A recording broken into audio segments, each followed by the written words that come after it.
Question 40. Use the relationship below to answer questions 40 to 42. Looking at the images below, we see this is a quantitative question where we have to find the relationship between 1, 4, and 2, 9, 81, and 27, 16, 36, and 24.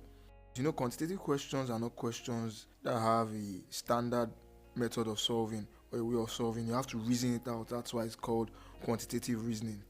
Looking at all the numbers below, we see that they are perfect squares. 4 is a perfect square, 1 is a perfect square, 81 is a perfect square, 9 is a perfect square, 36 and 16 are also perfect squares. Now, perfect squares are numbers that when you find their square root, they give you whole numbers. Square root of 4, you know, is 2. Square root of 1 is 1.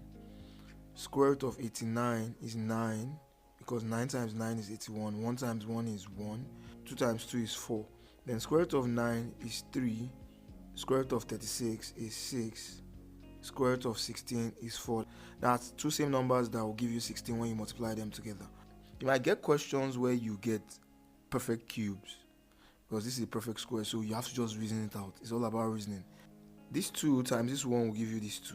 That works. We'll find the square root of 4 is 2. The square root of 1 is 1. We multiply the two of them together, it gives us 2. Let's see if it works for this. The square root of 81 is 9. The square root of 9 is 3. 9 times 3 is 27. The next, square root of 36 we know is 6. Square root of 16 we know is 4. 6 times 4 is 24. Now that we know this, we can use it in solving question 40, 41, and 42. For question 40, we have 9 and 16. Square root of 9 is 3. Square root of 16 is 4.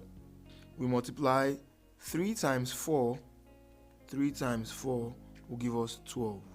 So the answer to question 40 is 12. And from the options is D, that's 12.